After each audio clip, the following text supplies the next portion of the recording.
만드는 것처럼 보이는데요. 정말 아름답고 사람도 북적거려 감동적인 리마인드를 나타냅니다. 그럼 우리 다시 이따가 또 만납시다. 안녕.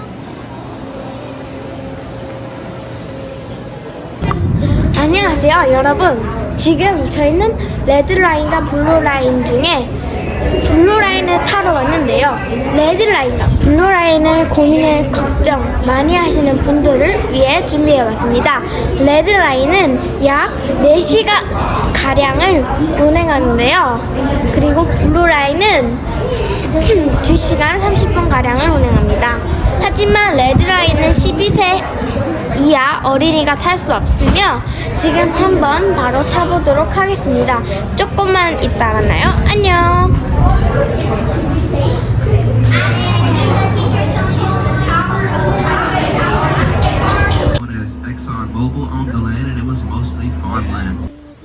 세턴5의 길이는 무려 110m나 된다고 합니다.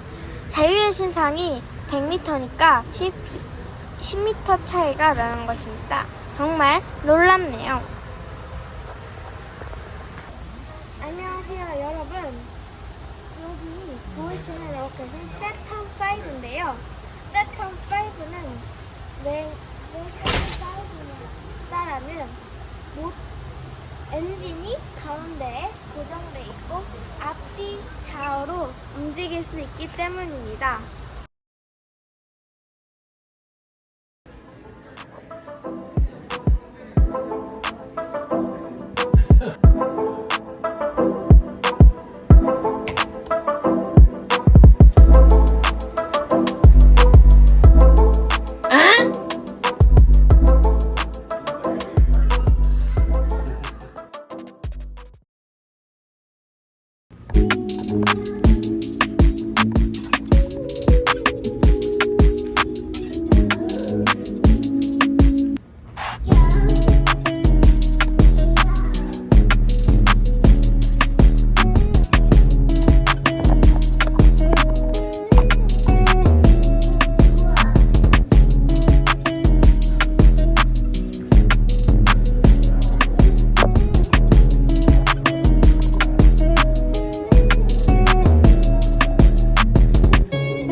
No tenemos eso.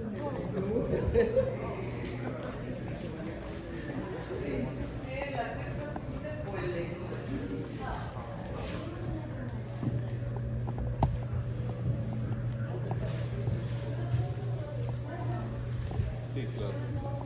No, y no tiene caso porque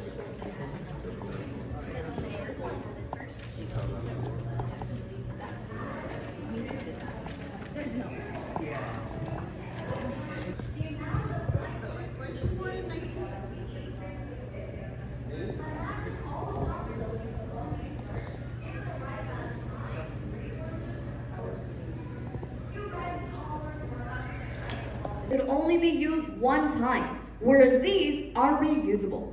They will allow our astronauts to go from the Gateway space station down to the Artemis base camp, back up to the Gateway, and then so on, allowing our astronauts to take frequent trips down to the surface.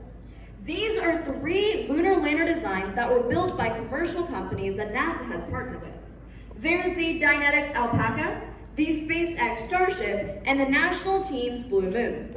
This SpaceX Starship has already won the contract for Artemis 3 and 4, while Blue Moon has won the contract for Artemis 5. The Artemis base camp will be located on the south pole of the moon, where scientists have long since speculated the presence of water beneath the moon's surface in the permanently shadowing regions. In 2008, a NASA instrument carried aboard the Chandrayaan-1 spacecraft built by the Indian Space Agency made the definitive discovery of ice. And where there's ice, there is water. And I'm not just talking a couple inches of ice, I'm talking metric tons of ice on the South Pole, which during the Apollo program, we didn't even know existed. So we'll be going to the South Pole, seeing if this ice can be melted down into drinking water for future astronauts, or be taken a step further and turn into H2O, hydrogen and oxygen. Oxygen for astronauts to breathe, and hydrogen to be refined into usable fuel for future missions. Another reason why the Artemis spacecraft. Now let's go ahead and meet the spacecraft that will be getting us to the moon. First is the Space Launch System, the SLS rocket. The primary contractors for the SLS were Aerojet Rocketdyne, Boeing, and Northrop Grumman. The SLS is about 320 feet tall, making it taller than the Statue of Liberty. Although it is so tall, the SLS is actually 40 feet shorter than the Saturn V rocket, which took us to the moon and back in the Apollo program. Although the SLS is a little bit shorter than the Saturn V, it is actually 15% more powerful. The SLS has these two solid rocket boosters on either side, making it have 15% more thrust at liftoff, making it the most powerful rocket that NASA has ever launched.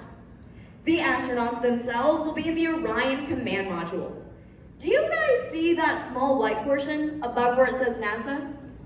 That small white portion is where the Orion Command Module will be. The Orion is the next generation spacecraft designed to sustain astronaut life for an extended period of time, as well as providing safer re-entry upon returning to Earth. Now, many of you may notice that the Orion Command Module looks very similar to the Apollo Command Module. They look identical. One of the key differences is that the Orion is a little bit bigger. The Apollo could only hold 3 people, whereas the Orion can hold 4. That is still not a lot of space though. 3 or 16, imagine, to give you a better understanding of how big this is, imagine this chair all the way to this chair and this general area.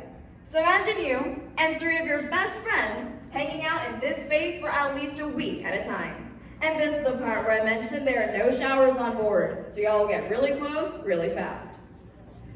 So we've talked about why we're going to the moon and how we're going to get there. Let's finally discuss the missions that will get us to the moon for the very first time in over 50 years.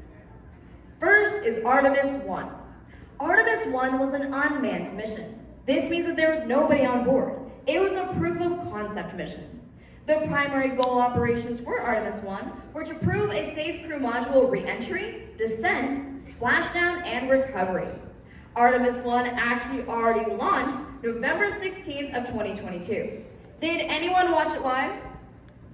It was cool, right? Don't worry, we're gonna check it out again right now.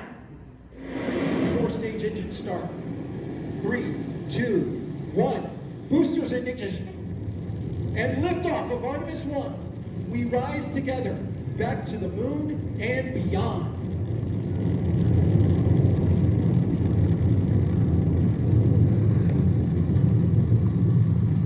All 4 RS-25 engines on the core stage and 2 solid rocket boosters now propelling the vehicle at 128 miles per hour.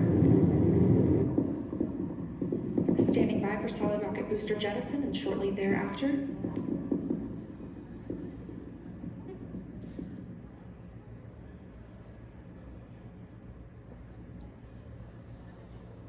And we have confirmation of core stage main engine cutoff.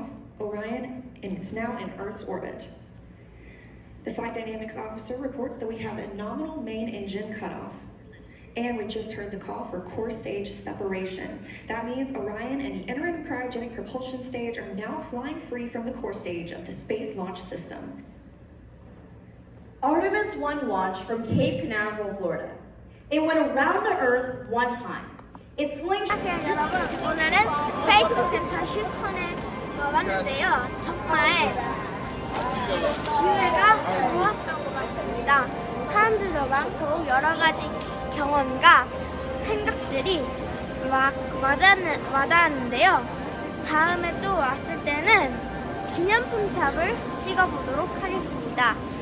오늘은 안녕!